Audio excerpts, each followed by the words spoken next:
This morning, I got a message from the Commissioner Caban, and he wanted me to just update the public on what's going on. He likes to have the public updated with crime conditions as they occur in the city. And this morning, we're here to bring awareness to crime conditions that are going on in Central Park. This is one of the most iconic locations in New York City. It's heavily used. All types of events happen here, from concerts to weddings, family outings, people exercising. And with that, we have an obligation to make sure the community knows what's going on, and this helps us increase public safety. So with that, we have an uptick in crime in Central Park. This year, we are seeing an increase in robberies.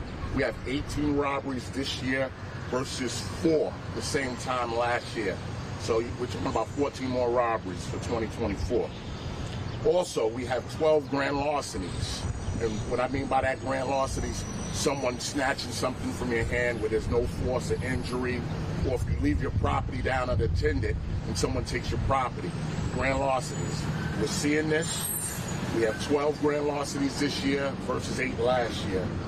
We're seeing a lot of evening robberies, and it looks like the primary targets of these robberies are electronic devices, iPhones, the IMAX headphones, expensive headphones, electronics. That's what it looks like is being targeted by the people who are committing these crimes. So, what does the NYPD do? We do what we do best when we see increases in crime. We deploy more resources, we work with the community, and this is how we're going to increase public safety. And this is why we want to bring this message to the community today, because we need your help in increasing public safety. And we're asking anyone, if you see anything out here while you're enjoying the park, when you're with your family, don't hesitate to call 911. All right, don't hesitate to reach out to the Central Park Precinct for help. This is how we're going to increase public safety, by everybody participating. And this is how everyone will be able to enjoy the park in a safe environment. I want to thank the Vice President from the Conservancy, Dave Saltonstall, the Vice President of Government Relations, and also Director Mitchell from the Conservancy for Civic Engagement. Spoke to him this morning. They're looking to bring some additional resources to the park along the corridors to help people in the community with whatever they need, and to bring awareness to what's going on as well. So I think this is important that everyone knows that.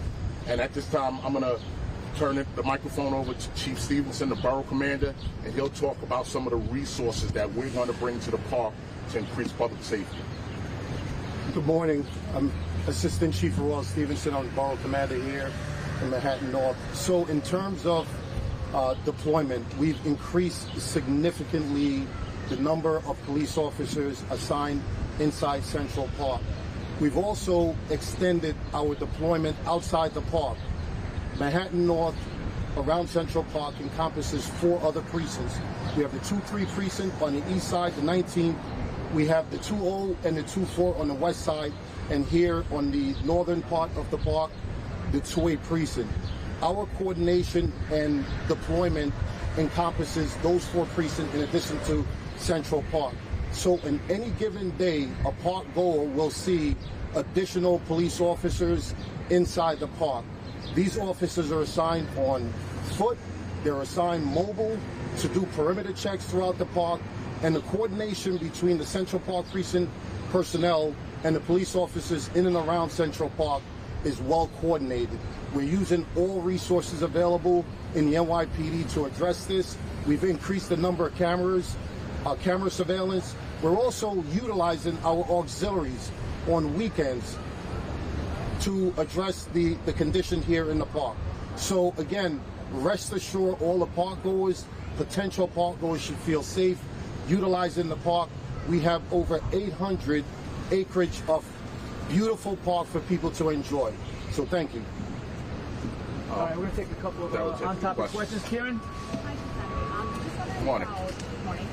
You were saying that you mentioned what the message is to you. That's great. But any links between these 5 incidents, or can you give us an update on whether people have been arrested? I know there's been an arrest. Yes. What I'll do is I'll turn it over to Chief Savino, the Executive Officer from the Detective Bureau. We do have a couple of patterns that were identified, some robbery patterns, but I'll let the expert here answer that. I appreciate your question.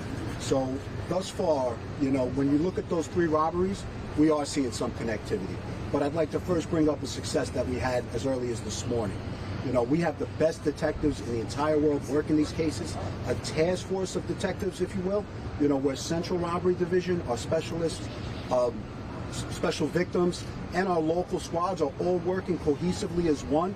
And this morning, our special victims team, the best in the business, called us up with those 3 little words I love to hear: we got him. So we made an arrest ultimately on Richard Taylor this morning. He's a male, 35 years old. He lives up in the Bronx. Very, very fresh. We're working on statements and obtaining statements as we speak, but he will be arrested and charged for a sexually motivated robbery on April 25th that occurred.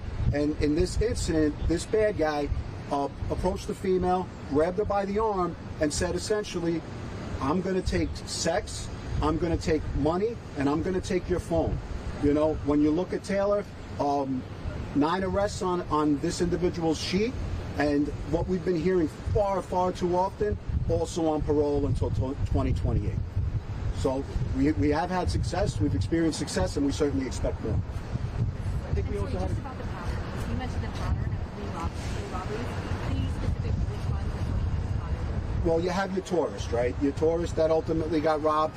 With that incident, we have 3 bad guys approach him, essentially display a firearm.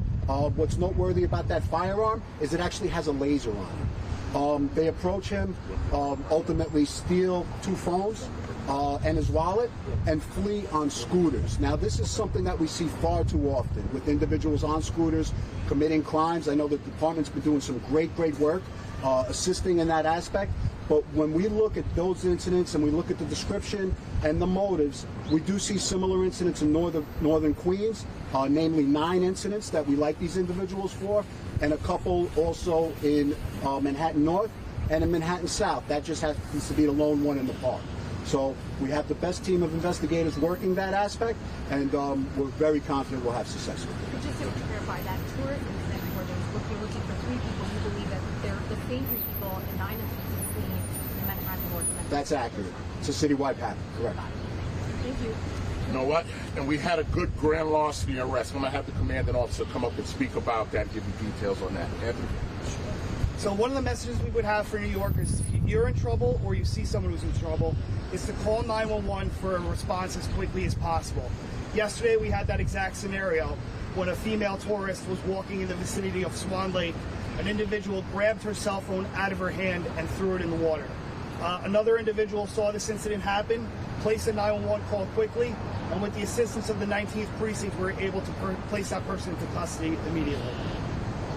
All right, next one, Lindsay. Can you tell me a little bit about how for anyone why would you have to here? Is there any pattern that you're noticing for the 18 robberies that are involved right now? Yeah, I mean, the pattern I spoke to earlier, you know, what we're seeing is robbery sprees, right? You know, where one individual, you know, or a group of individuals successfully rob somebody, especially with the accessibility of all the scooters right now. We're seeing them, you know, kind of empowered by that and then doing additional robberies. What does that do investigatively? It gives us a lot of pieces to the puzzle.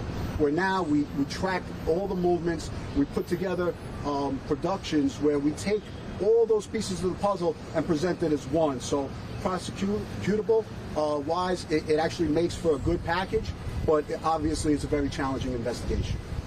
All right, we got a 10-12. Mark Morales, CNN. Chief, I wanted to ask about Columbia University. So we're going to stay on topic. You know what? Let Mark finish. I want to hear what Mark has. There's a lot of disorder that happens during the overnight hours. Could you speak to what was going on? And in the conversation today with university officials, he's not asking for help yet. Could you speak to that? And at what point do you guys come in and say, if you have to... You're going to get me in trouble with DCPI, as I said, or on topic. This is the last question. It's off topic, but I will address it because I think it's important for everyone here. Listen, we all are aware of what's going on, not only at Columbia University, but throughout the city and throughout the country. We see what's going on in Harvard, other schools, UCLA. They're all having challenges. And, you know, it's very difficult. It's the end of the school year. Young people are graduating. And it's something that the NYPD is going to have to stand on the sidelines and be prepared to deal with. All right. As far as school is concerned, we are definitely in contact with the university, with university leadership. We speak with them daily. Chief Stevenson, the borough commander here, which where Columbia is located, he's at the school every day. He's talking to leadership. And as of right now, the NYPD is always ready, but we will not be going on to Columbia's property without a specific request for them, or not unless there is imminent danger, imminent emergency where we have to go on the property. There's an imminent emergency, someone screaming for help, someone needing assistance, being hurt. We will go on the property to address that situation. But as far as the protesters, the people who are elevating their voice, we will not go onto that property until we get a specific request for Columbia University. And as of right now, we do not have that request. So this is where we stand right now. There were images last night of maintenance workers who had somebody pinned against the wall. It seemed like they had destroyed some chairs or benches. Right. Even though that guy in the pictures didn't seem like he needed help, but would that constitute a cost for the rank you guys are going for? As of right now, if that person who had if he had some kind of a scuffle or skirmish, if he calls us and says, I was attacked, I want to make a police report, we'll investigate that, and then we'll address that, all right? But if we don't get a phone call, we need a complainant to do that investigation and to make that arrest. And as of right now, we don't have that. So NYPD, we're always ready. We're always on standby to assist. And we're trying our best to make sure we preserve the peace on the outside.